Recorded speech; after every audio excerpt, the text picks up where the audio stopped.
मासाहेब. शिवाजीराजे महालात प्रवेश करीत म्हणाले, आम्ही पहाटे रोहिडेश्वराच्या दर्शनाला जाणार आहोत. संध्याकाळ होत आली होती. जिजाबाई म्हणाल्या, राजे, संध्याकाळ होत आली, सकाळी तरी सांगायचं नाही? न्याहारी करायची केव्हा? 2 प्रहरीच ठरलं आमचं. दादोजी येत आहेत? मग बाजी, येसाजी, चिमणाजी, बाळाजी हे सारे आहेत. पंतांना सांगितलंत? हो, जा म्हणाले. ठीक आहे. येणार केव्हा? परवा येऊ. मुक्काम नाचणीलाच करणार. बाजीचं घर आहे तिथं. त्यांच्या घरी राहणार. मग त्यात काय बिघडलं? त्यासाठी म्हणत नाही मी. पण राजे, गरीबाचं घर. राजा घरी आला तर पार धुवून जातं. तुमचे लोक अश्वपथक. मग नाचणीला स्वार सोडू, वर्दी देऊ, तोही गावाला भुर्दंडच ना? मग काळजी करू नका राजे. तुम्ही जरूर बाजीकडे उतरा, पण स्वारांचा शिधा आत्ताच रवाना करा. मी काढून द्यायला सांगते. स्वारांना रांधून घ्यायला सांगा. शिवबा आनंदाने बाहेर गेले.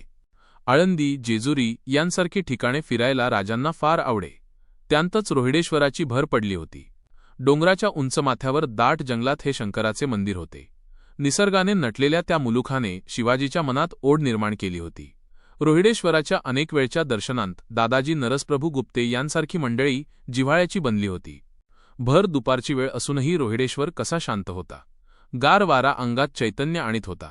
समोर पसरलेला मावळ विलोभनीय वाटत होता. शंभूचे दर्शन घेऊन सारे देवासमोर बसले होते. राजे काही बोलत नव्हते. चिमणाजी नन्हेकर म्हणाले, राजे, आज आपण बोलत नाही. काय बोलू चिमणाजी? नुसतं नावाचं राजे, पण मिरवणाऱ्यांना काही बोलता येत नाही, चालता येत नाही. काय बोलू चिमणाजी? नुसतं नावाचं राजे, पण मिरवणाऱ्यांना काही बोलता येत नाही, चालता येत नाही. कोण नावाचे राजे? दुसरे कोण? पहा, गुप्ते. सारा मुलूक कसा बेहोश पडल्यासारखा वाटतो. पूर्वी निजामशाही, आता आदिलशाही. पण मुलुखात काही बदल नाही. शाही फौजा आल्या की त्यांनी मुलूक लुटायचे, आपला भरणा करायचा. किल्लेदारांनी त्याला हातभार लावायचा. आणि लोक तरी किती निर्लज्ज, हे सारं सहन करतात. बेचिराग झालेली गावं तिथंच उठवतात. बायका पोरी पळवून नेल्या तरी काही परिणाम नाही. राजे, ही कुणाला हौस आहे? येसाजी म्हणाला, परजा म्हणजे मेंढरागत. धनगर नाही. अशीच रानोमाळी फिरायची. येसाजी, मावळी हाडाची ताकद मला माहीत आहे. साध्या काठीनं लांडगा झोपविणारे मावळे जर एक होतील तर काय राजे? तर काय सांगू? राजांची छाती रुंदावली. तर आमच्या दैवतांना असं डोंगर कपारी दडावं लागणार नाही. बायाबापड्यांना मोकळ्यावर वावरायला अशी भीती वाटायची नाही. लोक कोण, राज्य कुणाचं? पण हे जमणार कसं? न जमायला काय झालं? हे जहागीरदार, देशमुख, पाटील, कुलकर्णी एक झाले तर केवढी प्रचंड ताकद वाढेल.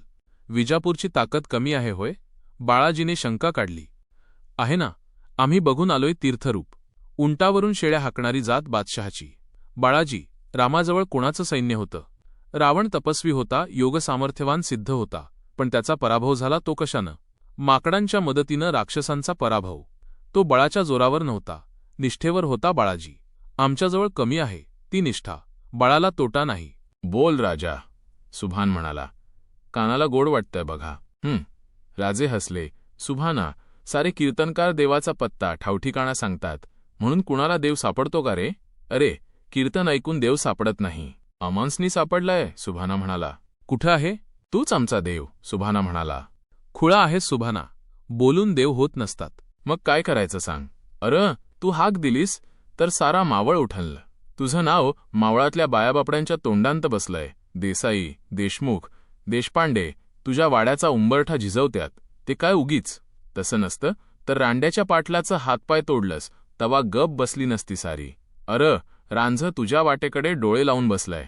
राजे उठत म्हणाले, चल सुभाना. विचारांनी डोकं फिरायची पाळी आली.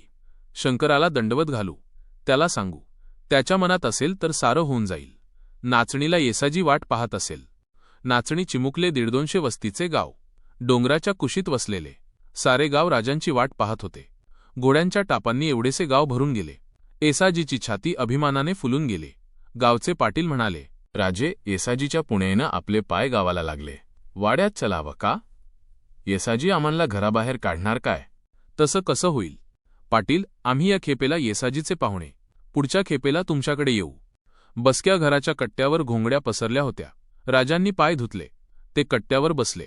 येसाजीची आई, बायको बाहेर आली. राजे उठले. त्यांनी हात जोडले.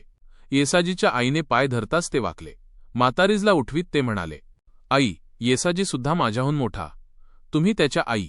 जसा येसाजी तसा मी. तुम्ही आशीर्वाद द्यायचे. राजे परत बसले. सारा गाव गोळा झाला. पीक पाणी अडीअडचणी साऱ्या गोष्टी सांगितल्या जात होत्या. येसाजीचे सख्य पाहून लोकांची भीड चेपली होती. त्याच सलोख्याने राजांना ते भेटत होते. त्याच वेळी हवालदार येऊन मुजरा करून उभा राहिला. राजांनी विचारले, सारी सोय लागली ना? जी. वैरणकाडी दाणागोटा कशाची तसदी गावाला लागू देऊ नका. तक्रार आली तर मुलाहिजा राखला जाणार नाही. राजे, गाव तुमचं. शिधा पाणी आणलासा. गावाला तुमचा बोजा वाटला असता व्हय. तसं नाही पाटील. आम्ही येसाजीचे पाहुणे आहोत म्हणून आमच्या अश्वपथकाचा भार येसाजीवर टाकणं खरं नाही. मासाहेबांनी आम्हाला सांगितलं आहे. राजानं वाटेतल्या तुळशीचं पान देखील तोडताना दक्षता घ्यावी. नाही तर राजानं पान तोडलं, मागच्या दळाच्या हातात तुळसही उरत नाही. बरं आठवलं बघा. अरे कोण हाय? मनूला बोलवा बघू. राजे पाहत होते. एक 12-13 वर्षांची रेखीव कोकणी सौंदर्यानं नटलेली मुलगी राजांच्या पाया पडली. कोण ही? हिचं नाव मनोहारी महाराज. मनोहारी नाव वेगळंच वाटतं. मनोहर मनसंतोष गडाची ही. गडाचंच नाव ठेवलंय तिचं. ती काल आली. का? गडकरी मुसलमान. त्याची नजर पडली पोरीवर. पोरगी अनाथ. गडकऱ्यानं जनानखान्यात पाठविण्याचा हुकूम केला. रातोरात गावानं तिला इकडे पाठविली. म्या म्हटलं राजा येणारच, त्याच्यावर ही जिम्मेदारी सोपवावी. राजे हसले. ते म्हणाले, पाटील, याचा निर्णय आम्ही लावू शकत नाही. तुम्ही मासाहेबांच्याकडे हिला घेऊन या. मासाहेब सारं पाहतील. हिंदूची पोर अनाथ झाली म्हणून ती जनानखान्यात जावी असं आता व्हायचं नाही. तसं करतो, पाटील म्हणाले. रात्री जेवण झाल्यावर सारे बाहेरच्या कट्ट्यावर बसले. रात्र अंधारी होती. गावच्या उजव्या हाताला अश्वपथकांनी शेकोट्या पेटविल्या होत्या. हवेतला गारवा जाणवत होता. रात्री बराच वेळ शिवाजीराजे अंथरुणावर जागे होते. भल्या पहाटे शिवबांनी नाचणीचा निरोप घेतला. पुण्याकडे घोडदौड चालली होती. पक्ष्यांच्या थव्यांबरोबर शिवाजीचा जथा टापांचा आवाज करीत कूच करीत होता. पहाटेला रस्त्यावर चरायला बाहेर पडलेल्या रानकोंबड्या फडफडत होत्या. एखादे सांबर भरकन आडवे जात होते. कौतुकाने शिवाजीराजे हे सारे निसर्ग सौंदर्य पाहत होते. सूर्य उगवला. उन्हे डोंगरावर आली. डोंगराच्या वळणावर रस्ता सोडून आत गाव वसले होते. झोपड्यांनी सजलेले सह्याद्रीच्या कुशीतले एक घरटे. गावाच्या वर डोंगरकडेला माणसे गोळा झाली होती. राजांनी हात उंचावला. अश्वपथक थांबले. बाजी, गावचे लोक सकाळच्या वेळी डोंगरकडेला का? बाजीने पाहिले. तो म्हणाला, कोणीतरी गेलं असेल. तसं वाटत नाही मला. अनेक लोक बोडके आहेत. चला पाहू. टापांच्या आवाजाने आधीच सावध माणसे अश्वपथक येताना पाहून भयभीत झाली. काही पांगले. गावाला वळसा घालून घोडीजवळ गेली. राजे पाय उतार झाले. लोक पाया पडत होते. वाट देत होते. लोकांच्या मध्ये गाय पडली होती. तिच्याभोवती सारे गोळा झाले होते. राजांनी विचारले, काय झालं? मेलेल्या गायीवरून हात फिरवीत बसलेल्या म्हाताऱ्याने नजरवर केली. अश्रुपुषित तो म्हणाला, राजा, माझी गाय वाघानं मारली. काल राती घरला आली नाही. आज हुडकून आणली. आणि वाघ? त्यो हाय रानातच. राजा, तेला बाहेर कोण काढणार? जलम फुकट आमचा. राजा, बादशाहीचं लोक येऊन पीक नेत्यात आणि रानचं राजा येऊन जनावरं नेत्यात. माणसानं जगावं कसं? महिन्यात 3रं जनावर हे. वाघ कुठं आहे? हाय की घडीत? समद्यांसनी दिसतूया. सोकावलाय त्यो. रान सोडून हलल कशाला? बाजी, येसाजी. दोघे पुढे झाले. हाका काढून शिकार करूया. आमची बंदूक आहे. करूया की. गोहत्या करणाऱ्या वाघाला सोडणं हा क्षत्रिय धर्म नव्हे, बाळाजी नन्हेकर म्हणाले. शिवाजीराजा शिकार करणार म्हटल्याबरोबर त्या चिमण्या गावात एकच उत्साह संचारला. त्याखेरीज अश्वपथकाचे लोक होतेच. घोडी बांधून सारे एकत्र झाले. वाघाच्या ठिकाणाची माहिती काढली गेली. त्याच्या वळणाचा अंदाज घेतला. रानचे माहितगार हुडकून हाकेकऱ्यांच्या बरोबर दिले. वाघाची जागा होती तेथपासून खालीपर्यंत एक मोठी उतरंडीची घळ होती. तिच्या खाली रान पातळ होते. मोठा माळ लागला होता. त्या रानाच्या जागेवरच शिकारी बसायचे ठरले. राजांनी साऱ्यांना सांगितले, बार झाला की हाकेकऱ्यांनी झाडांचा आश्रय घ्यावा. तुतारी होईपर्यंत कोणी उतरू नका. हाकेकरी जंगलात गेले. राजांनी आपला भाला, तलवार, कट्यार सर्व हत्यारे पाहून घेतली आणि ते शिकारीच्या जागेकडे जाण्यासाठी वळले. बरोबर बाजी, येसाजी, बाळाजी, चिमणाजी वगैरे साथीदार होते. शिकारीची जागा आली. रानाचा अंदाज घेऊन एका मोठ्या जाळीचा आडोसा निवडण्यात आला. बंदूक ठासली जात होती. बंदूक तयार झाली. सारे हाक्याची वाट पाहत होते. जंगलावर निस्तब्ध शांतता होती. कुठेच कसला आवाज येत नव्हता. उन्ह चढत होते आणि एकदम डोंगराच्या वर हाका सुरू झाला. भांड्यांचे आवाज, आरडाओरडा करीत हाका डोंगरावरून उतरत होता. सावधगिरीने पुढे सरकत होता. पक्ष्यांचे थवे आकाशात भिरभिरले. माकडांचा चित्कार झाला. हाका सुरू होऊन थोडा वेळ झाला. तोच भेकरांचे टोळके वायुवेगाने खाली उतरले. राजांना डावी घालून दिसेनासे झाले. राजांच्या चेहऱ्यावर स्मित झळकले. बाजीची मूठ पल्लेदार भाल्यावर आवळली गेली होती. आपले भाले सरसावून सारे रानाकडे पाहत होते. रानाच्या वर खसफस वाढली. बाजीने बोट दाखविले. जाळीतून राजांनी पाहिले. श्वास रोखले गेले आणि समोरच्या रानातून डुकरांचा कळप बाहेर पडला. अंगावर ताठ केस फुललेले, परतलेल्या सुळ्यांनी भेसूर दिसणारी ती जनावरे हुंदडत जवळून गेली. शिकार पचवून निर्धास्तपणे झोपी गेलेला वाघ अचानक उठलेल्या कोलाहलानं जागा झाला. दगड कोसळत होते. आवाज वाढत होता. संतापाने गुरगुरून त्याने शेपटी फुलविली आणि चपळतेने तो गुहेबाहेर पडला. धीमी पावले टाकीत आवाजाच्या बाजूला पाहत तो घळण उतरत होता. हाकेकऱ्यांचा आवाज एकदम थांबला. दुसऱ्या क्षणी पूर्वीपेक्षाही ओरडा उठला. भांड्यांच्या आवाजांनी रान दणाणून गेले. माकडे डोंगराच्या माथ्यावरून झाडांचे शेंडे गाठीत चित्कार करीत जंगल उतरत होती. शेंड्यांवरून माकडे दिसताच राजे म्हणाले, बाजी, वाघ येतोय. नजर न हलविता राजे रान निरखीत होते. हाकाजवळ येत होता आणि राजांना वाघाचे दर्शन झाले. ते अजस्त्र धूळ संतापाने शेपटी फडकावीत, पंजे रोवीत पुढे येत होते. उचलणाऱ्या पावलाबरोबर त्याच्या अंगाचे पट्टे झळाळत होते. वाघ अगदी समोरच येत होता. राजांनी गुडघ्यावर हात घेऊन बंदूक पेलली. जाळीतून नळीचे टोक पुढे सरकत होते. राजांनी नेम धरला. वाघ टप्प्यात येताच बार उडाला. बारापाठोपाठ वाघाच्या गर्जनेने सारे रान दणाणून गेले. बाराच्या दारूच्या धुरांडीने जाळी भरून गेली. सारे चुपचाप बसून होते. बार होताच हाकेकऱ्यांनी झाडे गाठली. राजांनी पाहिले. वाघ डरकाळ्या फोडीत जमिनीवर लोळत होता. दमला की धापत होता. चालण्याचा प्रयत्न करीत होता, पण त्याचा कणोठाच मोडला होता. हलणे शक्य होत नाही हे समजताच सारी ताकद लावून संतापाने उशी घेत होता. तोंडात आलेला दगड फोडीत होता. वाघाच्या थैमानात सारे रान थरथरत होते. बार लागला. बाजी म्हणाला.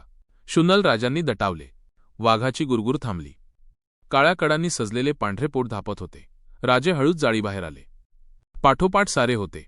माझा भाला. पण राजे, येसाजी कुजबुजला. माझी फेक झाल्यावरच गरज पडली तर फेक करा. राजांनी भाला पेलला. जाळीबाहेर सारे आले. पडल्या जागेवरून वाघाने डोळे उघडले.